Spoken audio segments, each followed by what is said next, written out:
वंदे भाई। बोलिए चौबीसों तीर्थंकर भगवान की जय।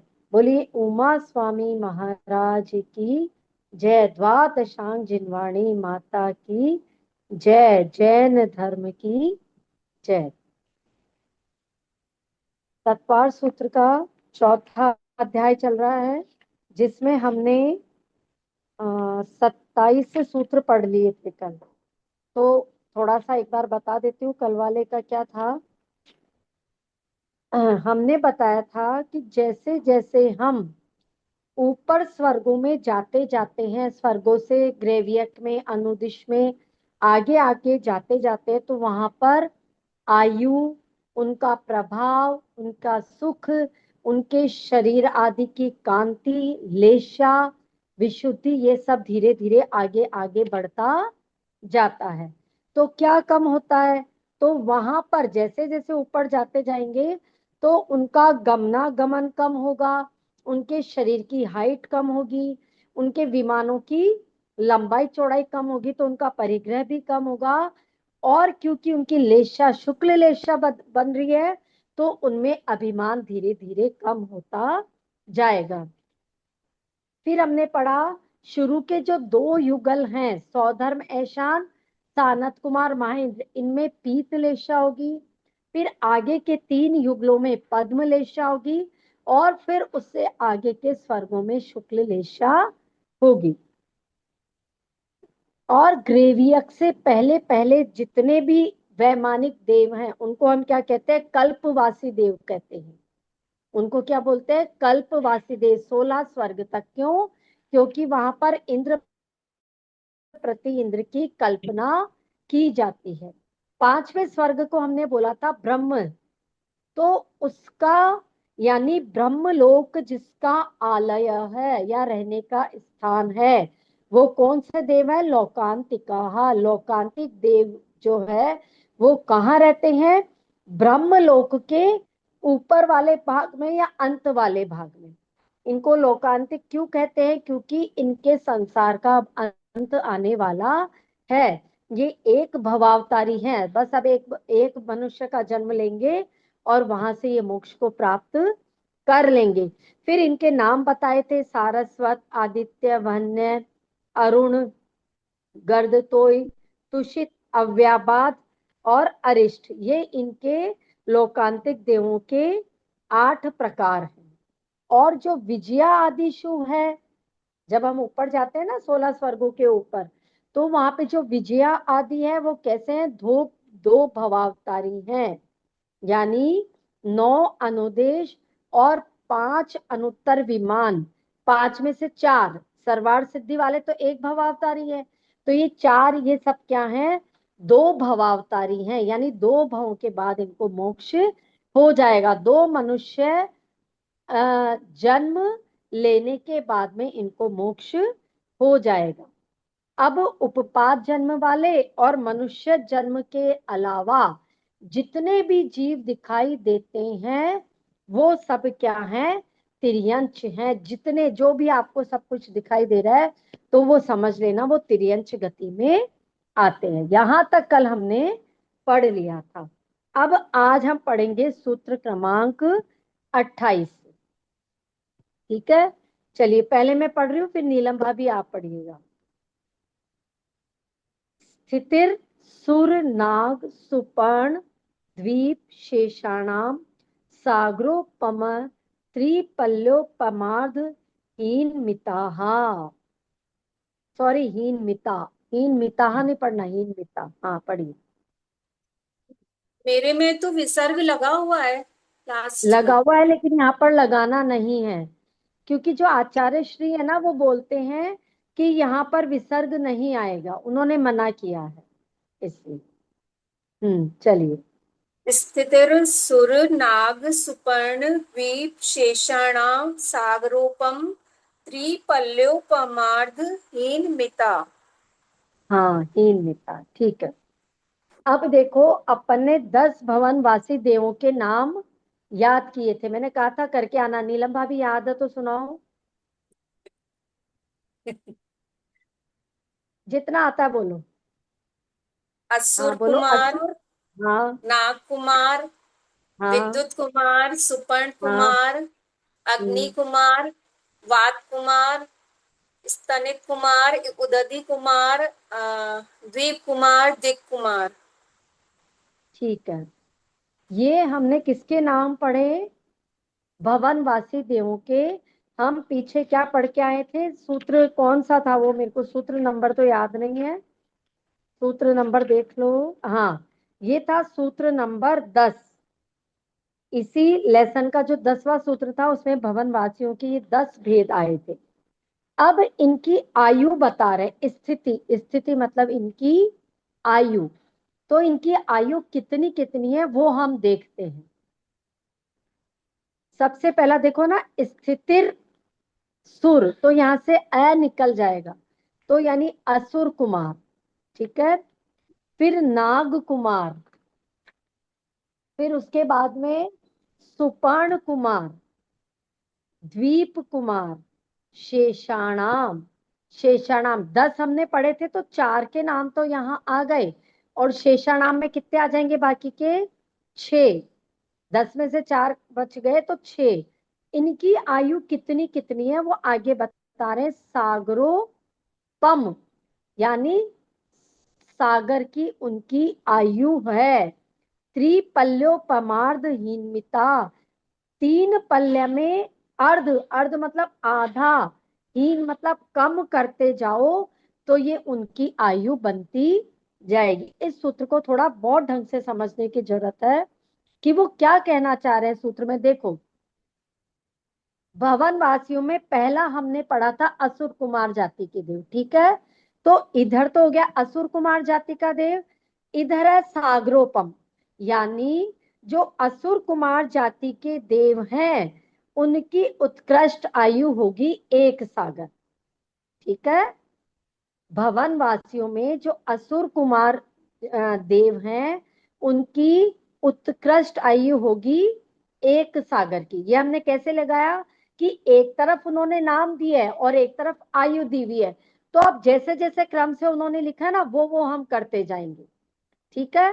तो ये हो गई असुर कुमार की। अब इसके बाद में लिखा उन्होंने नाग कुमार की। ठीक है। तो नाग कुमार की आगे देखो, सागरोपम के आगे क्या लिखा है? त्रिपल्योपम, यानी जो नाग जो नाग कुमार जाति के देव है उनकी उत्कृष्ट आयु कितनी हो जाएगी? 3 पल्ले की। ठीक है। इधर से कम देव का होती नाम ले लिया। जाएगी। हाँ, क्या बोल रहे हो दीदी? कम होती जाती है ना। नहीं, अभी आयु रुको कम। तो सही। अभी नाग कुमार की लिख ली, 3 पल्ले की लिखी। हाँ, अब आओ आगे, सुपर्ण कुमार। अब सुपर्ण कुमार की आयु कैसे लगाएंगे? इन्होंने क्या लिखा है? त्रिपल्योपमार्धहीन, यानी आधा, अर्ध मतलब आधा, हीन यानी कम करो। तो कम करेंगे तो जो सुपर्ण कुमार है उनकी आयु कितनी बन जाएगी? 2.5 पल्ले की। इससे पहले 3 पल्ले की आ गई थी, उसमें आधा कम कर दो तो 2.5 पल्ले की आयु किसकी हो गई? सुपर्ण कुमार की। ठीक है। फिर सुपर्ण कुमार के बाद में नाम है द्वीप, यानी द्वीप दो कुमार की पल्ले। आयु कितनी हो जाएगी? अब आधा दो। और कम कर दो, तो आधा और कम कर दी हमने, तो कितनी बच गई? 2 पल्ले की। दो। तो द्वीप कुमार की आयु हो गई 2 पल्ले की। अब इसके बाद में जो वर्ड आया ना, मिता, इता, इता का मतलब, अब आगे सब में मतलब ऐसे करो। अब कैसे करना? अब क्या क्या बच गए देव देखो हमारे? विद्युत कुमार बच गए, है ना? विद्युत कुमार, अग्नि कुमार, वात कुमार, स्तनित कुमार, उदधि कुमार और द्वीप कुमार। तो इन छहों की आयु को भी तो पहले उन्होंने दीप कुमार तक तो 2 पल्ले हो गए, उसमें भी आधा और कम करना है। तो इन छहों देवों की आयु 1.5 पल्ले की हो जाएगी, क्योंकि शेषाणाम वर्ड आया है। तो शेषाणाम का मतलब सबको एक साथ बता दिया ना, तो इनकी सबकी आयु एक जैसी होगी। तो यानी शेषाणामी जो 6 के 6 देव है, इनकी आयु 1.5 पल्ले की होगी। देखो सूत्र को कितना समझना पड़ता है ना। एक सूत्र में उन्होंने लिख दिया। अब इस सूत्र को अगर हमारे जैसे देखो इंसान नहीं समझ सकते, लेकिन जो पूज्यपाद स्वामी हैं, जो बड़े बड़े आचार्य, इनकी टीका लिख के गए ना तत्वार्थ सूत्र की, तो उससे हमारे आचार्यों ने पढ़ा। जैसे मान लो वर्धमान सागर जी हैं, या बड़े बड़े जो शांति सागर जी महाराज हुए, उन्होंने पढ़ा, विद्यासागर जी महाराज ने पढ़ा, फिर उन्होंने उनके शिष्यों को समझाया, अब उनसे हम समझ रहे हैं। हमारे जैसे थोड़ी समझ पाते इस सूत्र को कि इतना गहरा अर्थ है इसमें, नहीं समझ में आता हमें तो। लेकिन उनकी हम पर कृपा है कि वो जो टीका लिख के गए ना पूज्यपाद स्वामी आदि, वो हमारे लिए बहुत काम किए। वहां से पढ़ करके ही हम इन सब सूत्रों का अर्थ निकाल पा रहे हैं या फिर समझ पा रहे हैं। आया सबको समझ में? एक बार वापस सुनो। स्थिति, स्थिति का मतलब होता है आयु। अब वो किसकी आयु बता रहे हैं? स्थितिर सुर यानी असुर कुमार, नाग कुमार, सुपर्ण कुमार और द्वीप कुमार, और शेषाणामे यानी 6 जो भवनवासी देव बच गए वो। तो उनकी आयु हमने कहां से निकाली? सागरोपम। सागरोपम का मतलब एक सागर, तो वो तो हो गई असुर कुमार की। फिर नाग कुमार की तो आगे देखो त्रिपल्योपम यानी 3 पल्ले की हो गई। फिर सुपर्ण कुमार की कितनी हो गई? अर्धहीन यानी आधा कम करो, तो उनकी हो गई 2.5 पल्ले की। फिर द्वीप की और आधा कम करो तो 2 पल्ले की। अब उसके बाद में लिख दिया उन्होंने शेषाणाम। अब जो 6 के 6 देव बचे, उन सबको क्या करो? आधा कम कर दो, तो वो सबकी एक जैसी यानी 1.5 पल्ले की आयु उनकी हो जाएगी। ठीक है, आया सूत्र समझ में? चलिए, आज आयु आयु के बारे में पढ़ना बस हमारे को आज यही है, क्योंकि हम सारा देवों के बारे में जो जानना था जान आए। अब उनकी आयु बता रहे हैं। और अच्छा एक बात बताओ, अभी तक हमने जो पढ़ा वो भी जानना हमारे लिए ठीक था, कि हमने जान लिया कि देवों के क्या सुख है, कहाँ कितना, मतलब जैसे कौन से देव में क्या है, लोकांतिक देव क्या है, लेकिन ये आयु क्यों बताई यहाँ पे? इसको पढ़ने का कोई फायदा नजर आ रहा आपको? कोई कोई अगर हमें क्या मतलब है कि ठीक है वो इतनी आयु है, हम क्यों पढ़ रहे हैं ये सारी चीजें? इसका बहुत बड़ा फायदा है। क्या है? कि हमारे भाव क्या बनते हैं, कि यदि हम उस जाति के देव में पैदा होते हैं, तो हमारे को इतनी आयु यदि मिल जाती है, तो हम वहां इतने सालों के लिए सेफ हो गए। अब हमारे को मतलब देखो, मनुष्य गति में आए आयु कितनी सी है हमारी? बहुत थोड़ी सी, 60 साल, 70 साल, 80 साल, 100 साल, और मोक्ष भी नहीं है अभी तो अब तक यदि हम वहां रिजर्वेशन करवा लें, अभी तो हमने सिर्फ भवनवासी की पढ़ी है, अभी आगे मैं बताऊंगी आपको स्वर्गों की आयु, फिर उसके बाद में वैमानिक देवों की आयु। इतने टाइम तक के लिए यदि हम हमारा वहां रिजर्वेशन करा ले, यानी उसका क्या फायदा होगा? कि अब हमें तिर्यंच में नहीं जाना है ना, हमें नरकों में नहीं जाना, तो हम बच गए ना उन चीजों से। तो वहां यदि अब अगर वहां जाना, इतनी आयु प्राप्त करनी है, तो वैसे कर्म करो। तो वैसे कर्म कैसे करने हैं? तो बात तो वही आ गई ना। इसीलिए पढ़ा रहे हैं कि यदि आपको इतने लंबे टाइम का रिजर्वेशन अच्छी जगह करवाना है, तो आपको उस हिसाब से कर्म करने पड़ेंगे। तो हम इसीलिए पढ़ा रहे हैं कि हमारे भाव बने कि हम कौन से स्वर्ग में जाना चाहते हैं, कौन से वैमानिक देव बनना चाहते हैं, या फिर हम अभी नरकों की भी बताएंगे। तो ये अपने पे डिपेंड है कि अपन क्या करेंगे, तो कितनी आयु का बंध हमारे को होगा, इसलिए पढ़ा रहे हैं। ठीक है, चलिए सूत्र नंबर 29। हाँ दीपा दी, पहले मैं पढ़ रही हूँ फिर आप पढ़िएगा। सौ धर्मे शानयो हो, सागरोपमे अधिके। पढ़ो। तो धर्मे शानयो सागरोपमे अधिके। हाँ, अब यहाँ से आयु किसकी बताना चालू हो गए? स्वधर्म और ऐशान इंद्र की, है ना। भवनवासी तो नीचे रह गए थे देव। अब उसके 16 बाद स्वर्गों में के लिए। हाँ 16 स्वर्गों की चालू हो गई। तो इसमें 2 स्वर्गों का नाम आ गया, स्वधर्म और ऐशान। तो वहां की आयु कितनी होगी? तो ये बताया है, स्वधर्मे शानयो यानी स्वधर्म और ऐशान स्वर्ग में सागरोपमे अधिके, यानी देखो सागरोपमे, अब सागर से यहाँ एक सागर नहीं लगाना है, इसकी विभक्ति दूसरी विभक्ति है ना, तो यानी 2 सागर, ठीक है। तो उनकी आयु 2 सागर से, लिखा हो ना अधिक है, कुछ अधिक होगी। 2 सागर से कुछ अधिक आयु किसकी होगी? सौधर्म और ऐशान स्वर्ग में। अब सागर का मतलब क्या होता है? जिसमें असंख्यात पल्ले आ जाते हैं उनको सागर कहते हैं। अब आप समझ लो पल्ले भी क्या होता है, क्योंकि आगे पल्ले का भी वर्ड आए, पल्ले भी आएगा। पल्ले मतलब होता है असंख्यात वर्ष। एक पल्ले में असंख्यात वर्ष, और एक सागर में होगा 10 कोड़ा कोड़ी पल्य। कितना बड़ा है सागर, आप देखो। सागर बहुत बड़ा है पल्ले से, पल्ले बहुत छोटा है सागर के सामने। पर हमारे लिए पल्ले भी बहुत बड़ा है, क्योंकि पल्ले का मतलब असंख्यात वर्ष। और हमारे को तो काउंटिंग में 100-200 साल की उम्र मिलती है, 100-125 साल की। वहां असंख्यात वर्ष की आयु है, किसमें? पल्ले का मतलब। और सागर का मतलब 10 कोड़ा कोड़ी पल्ले, ठीक है। चलो, तो सौधर्म और ऐशान स्वर्ग में आयु कितनी हो गई? उत्कृष्ट आयु कितनी हो गई? 2 सागर से कुछ अधिक। अब ये कुछ अधिक क्यों लगाया यहाँ पे? इसका विशेष महत्व है। क्या महत्व है? कि देखो कभी कभी क्या होता है, किसी जीव ने पहले ऊपर वाले स्वर्गों की आयु का बंध किया हुआ होता है ना। ये तो पहले दूसरे में आ गया मान लो, और बंद किया था 16वें का, या ग्रेवियक का, या अनुदिश का, वहां बंद कर लिया था मान लो आयु का। अब क्या हुआ, उस जीव ने जिस समय आयु का बंद किया उस समय तो बहुत अच्छे परिणाम थे उसके, लेकिन बाद में क्या हुआ, किसी कारणवश उसके परिणामों में गिरावट आ गई, है ना। लेशा उसकी बदल। आवाज नहीं आ रही? आ रही है ना?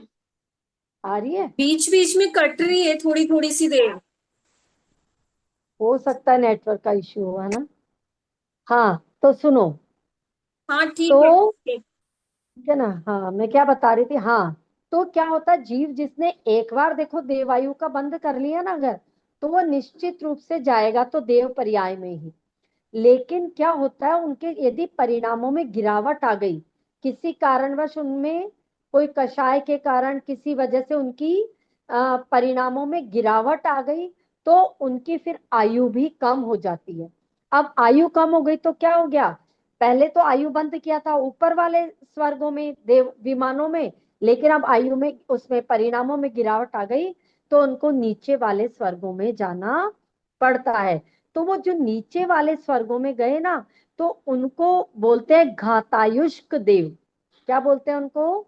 घातायुष्क देव। लिख लो, लिखना चाहते हो तो, कि जिन जिन जीवों ने पहले ऊपर के स्वर्गों की आयु बांधी थी, लेकिन बाद में संक्लेश परिणामों के कारण उनकी आयु में गिरावट आ गई और वो नीचे के स्वर्गों में उत्पन्न हुए, तो उनको घातायुष्क कहते हैं, ठीक है।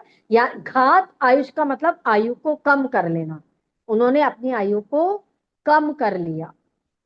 तो जो घातायुष्क देव होते ना, उनके लिए लिखा है ये कुछ अधिक। वैसे तो सौधर्म और, हाँ बोलो बोलो। जैसे मान लो ऊपर के देव की आयु मतलब बांध ली, एक जीव हाँ ने अपने हाँ अच्छे परिणामों से अच्छी आयु बांध ली, उसके हाँ बाद हाँ फिर संक्लेश, उसी जन्म में संक्लेश परिणाम हुए तो वो फिर नीचे भी आ जाएंगे। हाँ, नीचे आ जाएगा, यही तो कह रहे हैं कि गति तो वही रहेगी, नहीं गति तो वही। फिर तो तो फिर वो देव फिर नीचे वाले उसमें ही जन्म क्यों नहीं लेंगे, फिर ऊपर वाले में क्यों जन्म ले रहे हैं वो? कौन से नहीं, देखो मैंने आपको एक एग्जाम्पल भी बताया था, द्वीपायन मुनि का एग्जाम्पल बताया था, यदि आपको याद हो तो। उन्होंने पता है सर्वार्थ सिद्धि की आयु बांध ली थी। कितनी? 33 सागर की आयु होती है वहां पे सबसे मैक्सिमम।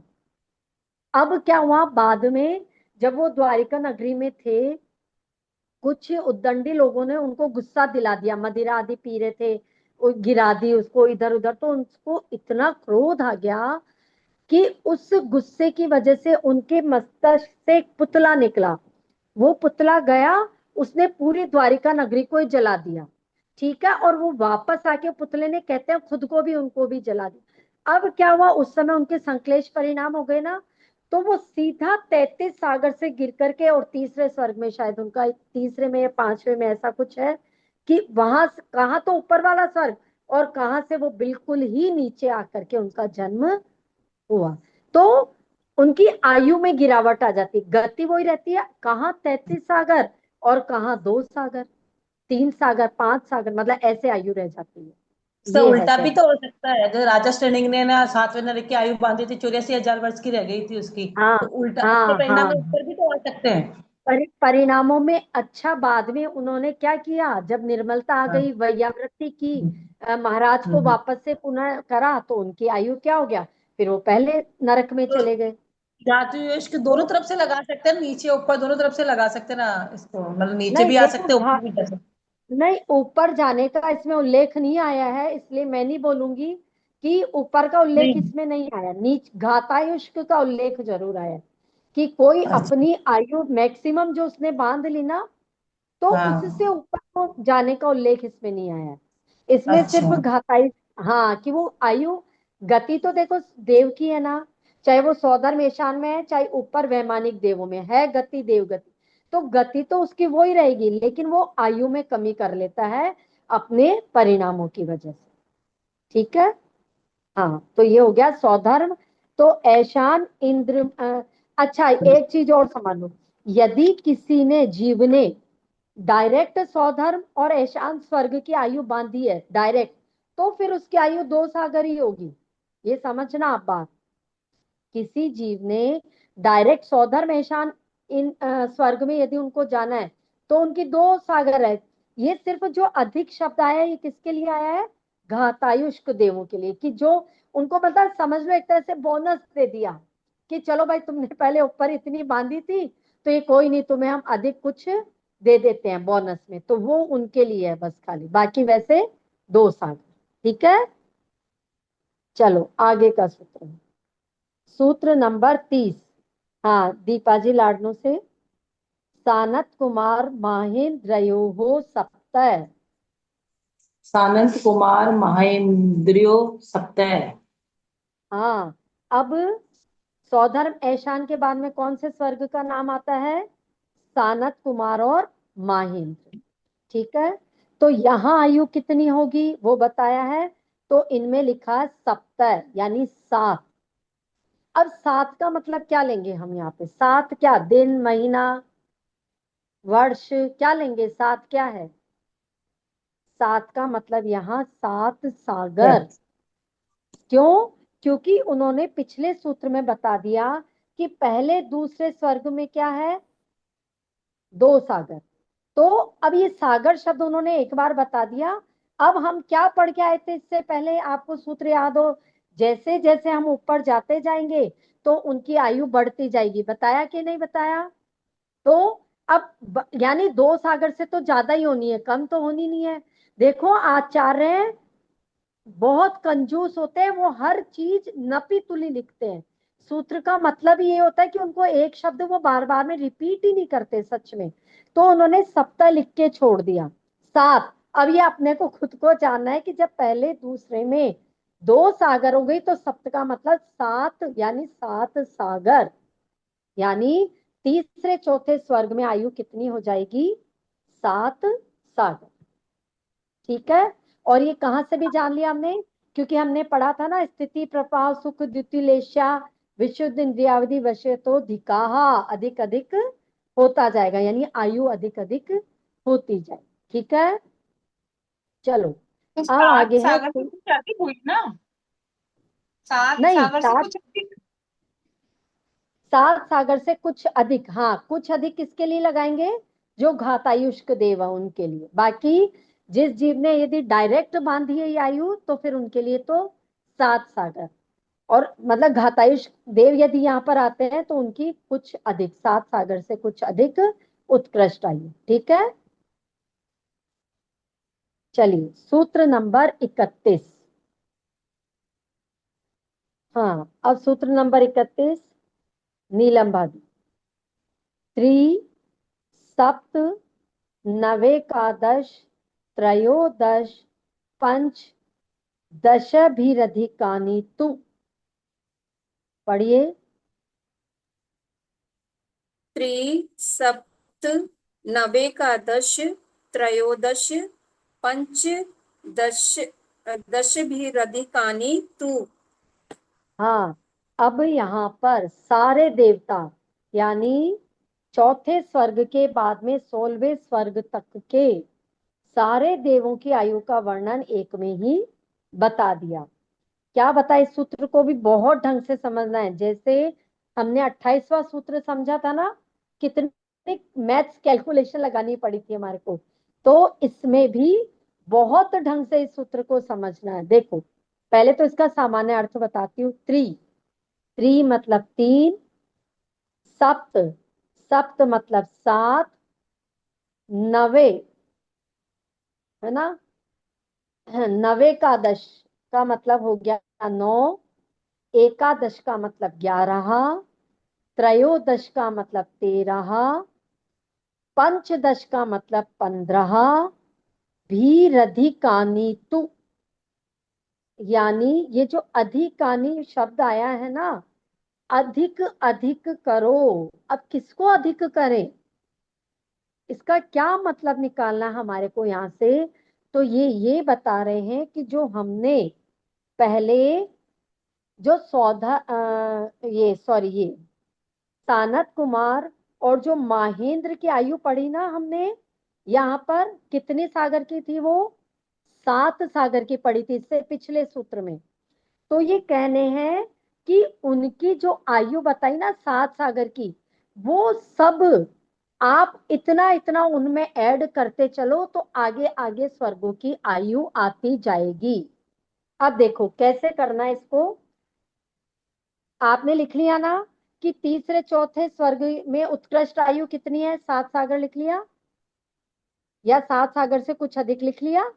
अब देखो पांचवें छठे की आयु कितनी निकलेगी, तो पांचवें छठे में निकलेगी पहले वाले की 7 तो है ये त्रि, त्रि यानी उसमें 3 और ऐड करो 7 में, तो 3 और 7, 3 में 7 सब में ऐड करना हमारे को। ठीक है, तो 3 + 7 = 10, यानी 10 सागर की आयु हो गई ब्रह्म ब्रह्मोत्तर में। यहां पर देखो साधिक वर्ड आया है ये। ठीक है, इस साधिक इस आया ना, दश भी अधिकानी तू अधिकानी। ठीक है, यानी ये जो अधिक वर्ड आया है, यानी ये पहले वाले सूत्र में जो हमने सप्त पढ़ा, इसको सब को अधिक अधिक करते हुए चलो, तो पांचवें छठे में आयु हो गई हमारी 3 + 7 यानी 10 सागर कुछ अधिक ब्रह्म और ब्रह्मोत्तर में। ठीक है, अब उसके बाद त्रि के आगे वर्ड आया है सप्त, 7, तो 7 में 7 और ऐड करो तो 14, तो 14 सागर की आयु हो गई लांता और कापिष्ठ में। अब ये मैंने आपको बता दिया तरीका कि ऐसे करना है। एक ही और बता देती हूँ, चलो। नव, नव का मतलब 9, तो 9 में कितना ऐड करेंगे, 7, तो कितना बन जाएगा 16 सागर, यानी 16 सागर से कुछ अधिक कहां पर हो गए, शुक्र महाशुक्र में। क्लियर। अब इसके बाद में नव के बाद में आया है एकादश। अब क्या करना है, कौन बताएगा, दीपा जी लाडनू से बताइए। एकादश का मतलब 11, तो अब हमारे को क्या करना है, 11 में 7 जोड़ देंगे, हाँ, तो कितनी हो गई, 23 सागर है। 11 7 कितने हुए, ते 11 और 7 18, 18 सागर। तो कहाँ हुई 18 सागर से कुछ अधिक आयु कहाँ पर हुई, शुक्र, वो शुक्र महाशुक्र में नहीं, वो अरे अठारह शुक्र अठारह महाशुक्र और तो आ गया ना, 8 में। हाँ, शतार सहस्त्रार में, मैंने कहा था इसलिए नाम याद करके आना। शतार याद कर। सहस्त्रार में हो गई 18 सागर की। चलो, अब एकादश के बाद में आया है त्रयोदश। हाँ दीपा दीदी, अब आप बताइए क्या करना है। 13 शब्द आया है तो क्या करेंगे। 20 हो जाएंगी ना, 20 18 में तो। सागर, 20 हाँ सागर से कुछ अधिक आयु कहाँ पर हो गई।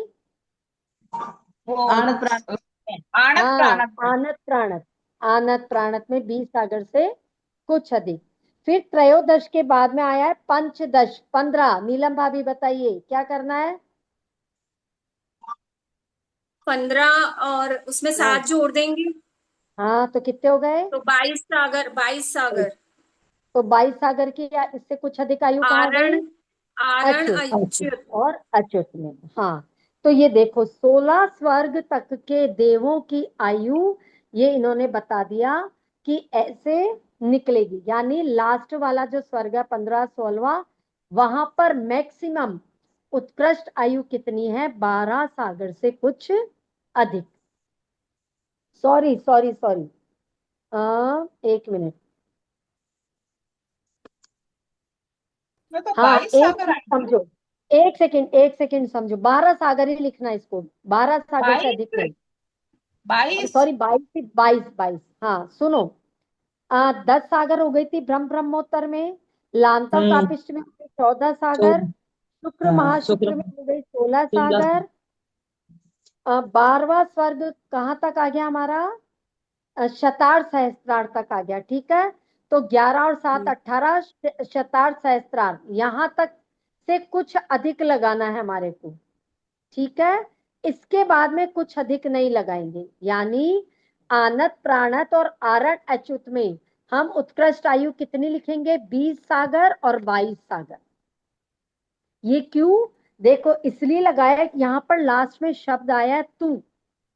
इस तू शब्द का मतलब है कि जो घातायुष्क देव है ना, वो सिर्फ 12वें स्वर्ग तक ही उत्पन्न होते हैं, उसके बाद में उत्पन्न नहीं होंगे।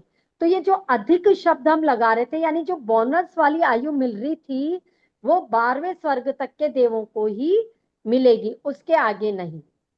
तो इसलिए आनत प्राणत और आरण अच्युत में कुछ अधिक शब्द नहीं लगाएंगे।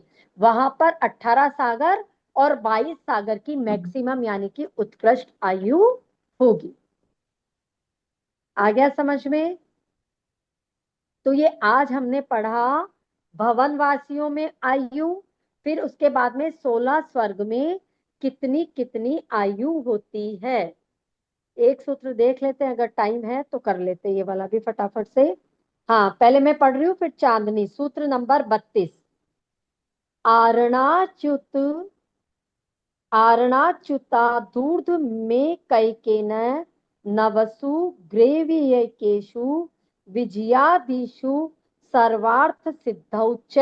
पढ़िए। आरणाच्युतु रुद्र में कैकेन नवसु ग्रैवेकेषु विजयादिषु सर्वाद सिद्धौ च। शुरू का आपने सही नहीं पढ़ा, देखो इसको। आरणाच्युतादूर्ध में कैकेन, है ना। हाँ चलो अर्थ देख लो इसका। आरणाच्युत यानी कहां पर, आरण और अच्युत स्वर्ग से ऊपर। अब हम 16वें स्वर्ग तक पिछले सूत्र में पढ़ के आ गए। अब उससे ऊपर के देवों की आयु का क्या, तो उसके लिए ये सूत्र है। तो क्या बता रहे हैं वहां पर, आरण अच्युता दूर्ध, ऊर्ध, ऊर्ध मतलब ऊपर ऊपर, जैसे इनसे ऊपर ऊपर जाते जाएंगे। कई के न यानी में, कई के न यानी एक एक की क्या करते जाओ, वृद्धि करते जाओ। यानी एक एक सागर की आयु उनके ऊपर वाले वैमानिक देवों में बढ़ाते जाओ। कहां पर, नवसु ग्रेवियकेषु, 9 ग्रेवियकों में, विजयादिशु, विजय आदि, जो सर्वार्थ सिद्धि आदि के अनुत्तर विमान है, उनमें एक एक सागर की आयु बढ़ाते जाओ, तो ये वैमानिक देवों की आयु आ जाएगी। अब समझो इसको कैसे। आरण और अच्युत तक की मैक्सिमम आयु हमने क्या बताई, 22 सागर, इतनी बताई थी पिछले सूत्र में। अब 22। इस, हाँ अब इसके ऊपर क्या आते हैं, 9 ग्रेवियक आते हैं। तो उन 9 ग्रेवियकों में पता है, वो 9 ग्रेवियक मैंने बताया भी था, ऐसे ऐसे ऐसे ऐसे है ना, वो 9 ग्रेवियक एक के ऊपर एक 9 पटल बताए थे मैंने आपको। तो सब में एक एक सागर की आयु आप बढ़ाते जाओ। तो 22 में आप 9 जोड़ दो तो कितने हो जाएंगे? 23। लास्ट वाले ग्रेवियक तक कितना आ जाएगा? 31। 31 आ जाएगा ना? 22 8 20 और 31। 9 ग्रेड में भी एक एक सागर तक की लिखनी है क्या, जैसे 1 की 23 फिर नहीं, 24 सबकी अलग अलग, नहीं सबकी अलग अलग, यानी पहले ग्रेवियक में 23 सागर, दूसरे में 24, तीसरे में 25। तो मैंने एक साथ बता दिया कि लास्ट वाले ग्रेवियक तक आते आते 31 सागर की आयु हो गई। कहां पर? ग्रेवियक में। अब उसके बाद में आ जाते हैं 9 अनुदिश। लेकिन ये 9 अनुदिश मैंने आपको बताया था कि एक ही उसमें है, एक ही पटल में 9 अनुदिश है। ग्रेवियत तो अलग अलग पटल